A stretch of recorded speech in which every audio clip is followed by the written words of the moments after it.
agreement. So continuous integration, continuous development, continuous distribution, continuous export, but all about, you know, secure key store, signing, building, releasing, and also having to deal with the third-party vendors. So this is not just the cloud providers, but actually cloud-hosted mobile solutions, specifically mobile access management, mobile device management, the list goes on. So if I was a DevOps guy, which I am, then this is a bit of a worry for me.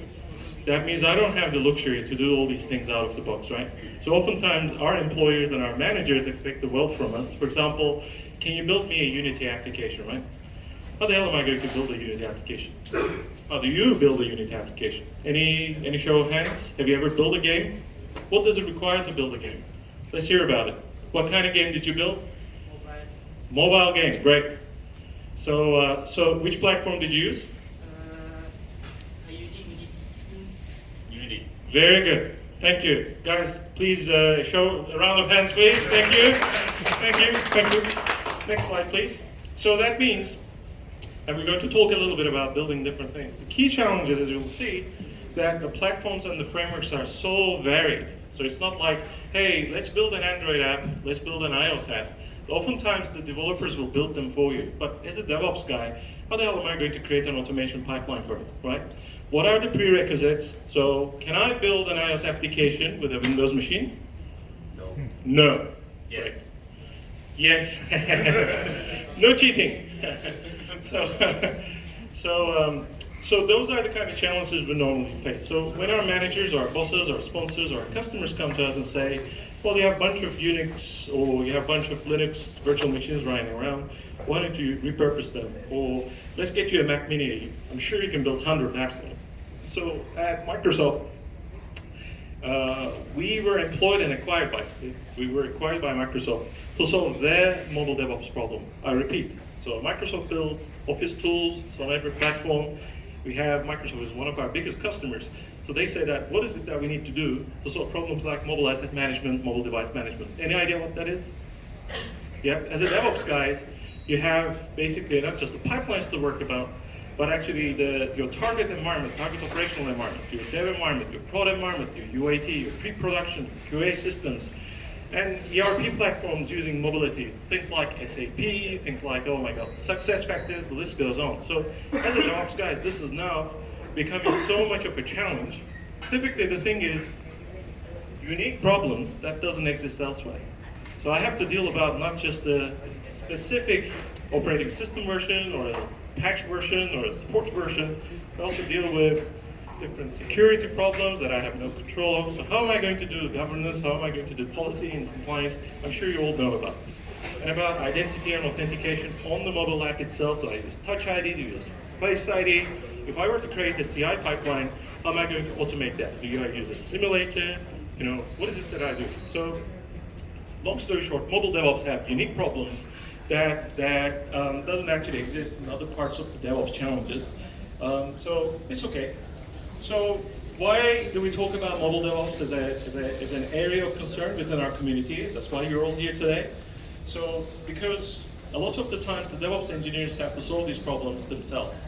That's not what we want. We want to work as a community, solve the problems together. So if I find a way to build a Flutter application faster, I want to share it with the rest of my group, right? So that means, do I create a task template and I share it?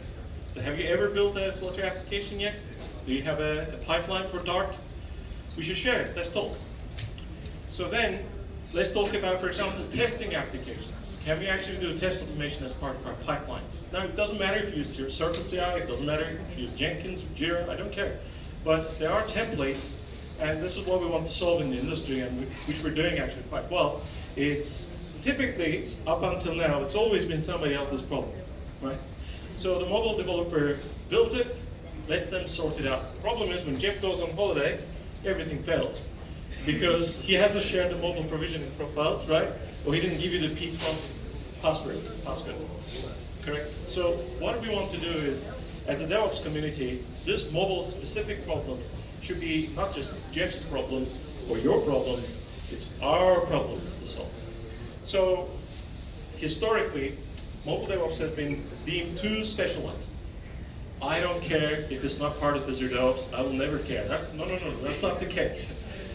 If it can be automated, it should be automated. DevSecOps is everybody's responsibility, correct? So that means I do not accept an IP error on APK if I can't build it on my pipeline. That's the methodology, that's the attitude I'd like to see in our DevOps engineers. I repeat, if I can't build the thing and it only works on your local machine, that is not DevOps ready. Do not promote it to app stores. Do not send it to Google Play Store. Do not push it to iTunes Connect. Next slide, please. Thank you. So, if you look at the problems of code quality, code coverage, testing, CI/CD pipelines, releasing, isn't it just good old, plain old DevOps? No, you're doing great. So, some people think that mobile DevOps is just another DevOps, but, next slide, thank you. There has to be a better way. So, we don't want our DevOps engineers to reinvent the wheel and have to learn this because it's number one, costly to train, costly to learn. Number two, all of you are going to end up being mobile developers, leaving the field. We don't want that. So how are we going to do that? Well, we started, so this is many years ago, we started with Hockey App, understanding and accepting the problems in the industry. All right, so I have a question for you. If you build an iOS application, can you use the same process to build an Android application? No. Why? They just have different signing way and different way of signing, different publishing. Correct. Isn't that crazy? Because if I build a web application, right, what is the process I follow? I write code, maybe I test it, maybe I stage it, but it's so insane that in the mobile world that it has to be so different from each other. Now, ironically, they're also very similar to each other. You build an iOS app, you build an Android app, you still need to sign it, you need to package it, you need to push it through, test it, get it approved, more or less the same. So it doesn't have to be different, right? The methodology, the process is the same. So what is DevOps? People, process, tools, right? So it's about automating people, automating processes. It's about managing assets, and putting a structure on it. Create work items, create your boards, right? Create your test plans, make sure the test pass. I hope I'm actually on target here, but let's see. We still have 6 minutes. All right, so we can do better. So understanding and accepting the problems is step one. To say that, well, historically these things used to be different, but they don't need to be. So we can standardize those processes. So listen, I'm not actually talking about, hey, use this product and solve your problems. That's been historically the problem in the market as well. How do I do, for example, crash reporting or diagnostics? Well, maybe I'll use Crash Analytics, or maybe I'll use App Center. You see, the vendor-driven tools are not the answer here. It's all about our attitude about the problems. As DevOps engineers and architects, we can solve these problems. It's just systems at the end of the day. I'm sure I can use a virtual machine today, except for Apple, which they don't support it. So, thank you. Automate all the things is our mantra. Say this over and over again. If there's a way to sign that or package that, I will use a service for it. Hey, if there's a Ruby code, I will just put it into a little shell and I'll reuse it as part of my pipeline. So that's how we started. So I'm part of the product group that actually building DevOps tools for all. That means if you're using Azure DevOps, if you're using App Center, or if you're using one of our partners' products, like our Accentures, for example, templates that our colleague very nicely showed earlier on, then you're in the right territory. So we want to make sure that at Microsoft, we can solve these problems for ourselves because we need it, but at the same time we're doing it for our customers because we're sharing our knowledge and it's really a community effort. I'll repeat this again. This is no longer can be done in isolation because our competitors, we are all in the same game. Yes. So Dart is built by tools that is built on Visual Studio Code, which in turn comes from technology that was invented somewhere else, and the list goes on. So it's really a global community effort. We need to tame the mobile DevOps all together, including people in the room. So we want to share our knowledge. We want to make sure that templates are shared and it's not a local IP at all. So let's use it together. Let's make sure that there's services and API for everything. Here's a question. What is the best service that you've ever used that actually signs and logs onto the Apple Developer Portal that does this automatically for you? It starts with an F, ends with a lane. Fastlane. So Fastlane was generated out of frustration. Fastlane developer had enough logging onto the Apple Developer Portal, having to manage the certificates and the UDIDs by hand. He said, what I'm going to do, I'm going to create a screen scraper, and I'm going to write a little bit of web service around it. That's how Fastlane was born. Now it's an industry standard. I know and I can tell that most of you go through the same stages during your DevOps cycle. You probably say, hey, I'm going to create a little bit of bash script here. Maybe I'm going to create a little bit of PowerShell here. So I recommend that we all share those at the GitHub repositories or your favorite code sharing repositories, because honestly, that's how these tools are being built. Fastlane, Fabric ends up in Google. Firebase, the same story, really. Crashlytics, the same story. If you think about Hockey App, Xamarin Test Cloud, App Center, Microsoft, that's where it's going. So basically, we're not individuals in this game. We're all in this together. Am I repeating myself? I think I am. Next step, please.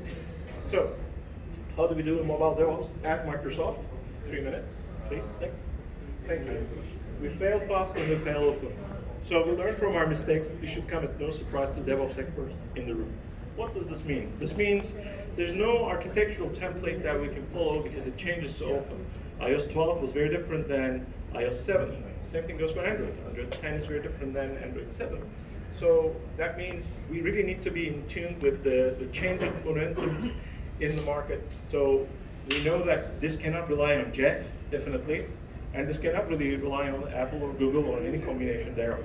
So that means we really encourage, as a DevOps community, to actually, you know what, let's try to create a task for this. So if you ever log on to Is Devops, try to build a mobile application yourselves. Number one, most of it is free. And if you have any troubles finding why it's free, then try App Center. Just log on to App Center. Everybody gets access to App Center. You get 4 hours of build time without question. Plus, you can actually do the device testing as well. But remember, I'm not here to sell any product. So all I'm trying to say is, by experimenting, we'll learn. By learn, we automate. By automate, we package and turn it into a product. That's how it works. This is the secret recipe. And if something doesn't exist, so meaning that there's no service for example, signing or releasing or pushing through the pipeline, then create it. Create it, share it amongst your community, get some feedback, don't be shy about it. And actually, it works really well for credibility purposes as well. So, we have one teammate who actually built a mobile game. How many of you actually built a web application? Not write a web application, mind you. How many of you created a pipeline that builds a web application? One. Okay. So, next time we get together on the next meetup, I'd like to see more hands. So, let's make sure that we get that happening. All right. So that's, I think, concludes my slides. Thank you very much. Any questions? Thank you. We have 1 minute to spare. So in your personal experience, right, working with teams, how do you deal with developers? How do you deal with developers that say, so what if Jeff is on holiday? Just wait for him to come back. Why do I need more responsibility? That's a great question. Thank you. So step number one, make sure that Jeff doesn't go to holiday. Yeah, we've gone through those things as well. Promote Jeff so that he's always in the office. So this is a fantastic question. So a lot of the lesson learned for us compared to the earlier managerial opinions of the company. Number one, we didn't have an established DevOps methodology. So appreciating that DevOps is people, tools, processes as well. So this is part of the process that was lacking. So how do we do this? We can have 10 Jeffs and the problem will not go away. So the answer is inversion of control. So what is it that Jeff doing that other people cannot do? And I'll tell you why. Development certificates, signing, right? Not actually having key stores properly installed, not having repositories for secure storage. You with me? So for example, hard coding key value pairs in obscure places. So these are practices that DevOps people should help fix. So the liability on Jeff is number one, knowledge. So he knows how to sign apps, he knows how to release them. He actually has a developer certificate that actually pushes to Apple Developer Store or to Google Play Store. Are these things sounding familiar? Because these are the challenges that are encapsulated within mobile DevOps. So by making sure that this is not owned by one person, and I'm sure you DevOps, Dev Security Ops people, your managers think that you have access to everything. So it's about roles, authorizations, granularity, correct? So this is all about making sure that not a single person is owner of everything. It's not the dwarf that has access to the mountain of pearls and diamonds. So inversion of control. It's all about methodology, I think. What do you think? Yeah, I agree. Okay, thank you. Questions? Anyone? Yeah. So you said fails are often, right? So what is one of the best failure you came across? Great question, thank you. So and is it okay if I'm being candid? Like, can I give you specific examples? All right, so the team that I work with, we build the tools for Microsoft, as I said. Our teams actually support, maybe this will be more interesting to you. We provide all the Mac build agents to the entirety of GitHub and Is Devops. So we actually own them. So, and one of our biggest customers is the Office 365 product. So a lot of the Office applications are more than 400 megabytes to download, which is ridiculous. But it's okay. So that means when you screw up your release, you may be pushing, automatic updates in excess of 1 gigabyte to the customers. Now that's many, many millions of gigabytes being downloaded by your enterprise customers. And if one of the binaries fail, not just for download, but you made a mistake in your release, then that's a huge amount of embarrassment.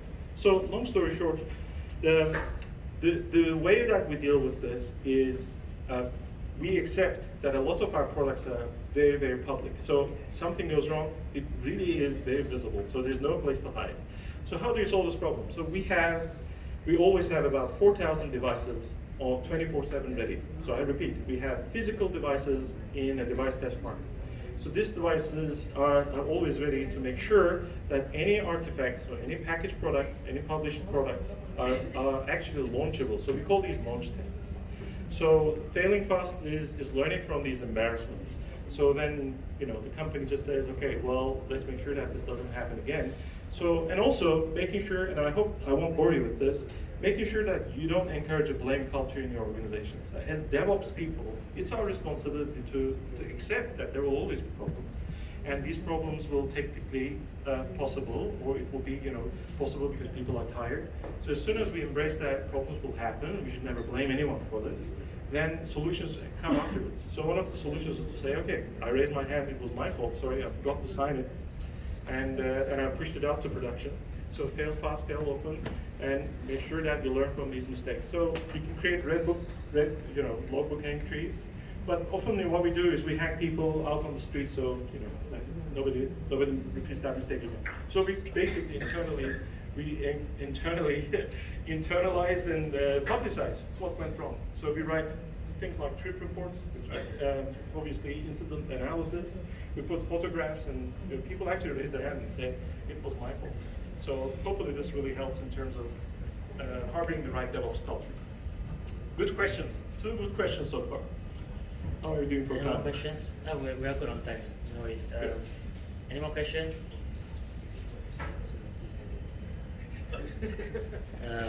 No? Last call? No? Okay. So I have a last question since someone is asking. Since I can see a few young faces, even students, right? And if we have only had one instance where someone asked how to join a company, and that was Google, right? So I'm going to ask on behalf of them, how do I join Microsoft and how to qualify? Fantastic question. I want to thank you for it. Thank you very much. So, being a big company doesn't mean that it's an enormous wall that you cannot climb. Big companies are people. So, and I can just say that I represent, of course, here my company, but I wouldn't have joined this company 10 years ago. So, and I certainly wouldn't join this company if I was a young graduate. So, what I'd like to tell you is I joined this company because of people. Because I met somebody at just like a meetup like this, and I was so impressed, and we were at the right wavelength. So there will be people, always people like Lisa and other colleagues from Accenture that will be coming or following your footsteps. They've been university graduates. I was a university graduate. I went mid-rounds. And it wasn't that my grades were good. It was just like that person, and I just kind of clicked like that. And I said, okay, here's my email. who knows? And then next thing I know, I was in my. So that means instead of going through the recruitment cycles, which of course is always open to everybody, there are also cases that if you're passionate about something, you're passionate about JavaScript, you're passionate about Visual Studio Code, you're passionate about YAML pipelines, then make sure you come to the events like this. So I want to congratulate every single one of you to be here at almost 9 o'clock. And so that means you show initiative, you appreciate DevOps, you're part of the community. It's not like you have to work hard, we have to work hard to make sure we don't miss you out. So this is the kind of attitude that large organizations nowadays have, to say, oh my God, there's a lot of people here. We better make sure that our recruitment teams actually come and reach out to you. So I would have never guessed working for Google or Microsoft. It just happens that they actually look at people like us to say that this person is passionate about something. And okay, I'll give you a chance. And finally, a lot of large companies have budgets to actually encourage experimentation.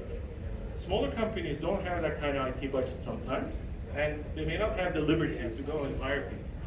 So it's actually in your interest to go knock on the door of Google. So if this is any help, I'll give you one anecdote. One of our designers, he walked into one of our San Francisco offices one day, and he said, I just want to be able to work here, please.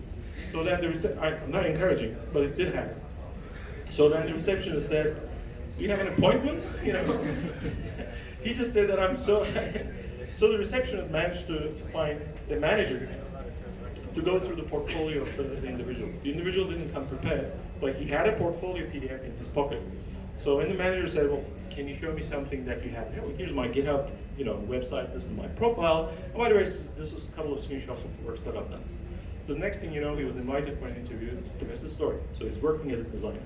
What does this mean? That means that this person didn't actually do pushing or kind of did anything social engineering kind of thing, but he just showed that he was willing to go the extra mile. So all of a sudden put himself in front of a lot of the candidates. I repeat again, companies like Microsoft, AWS, Google, the problem is the other way around. How can we go and find those bright sparks amongst millions of applicants?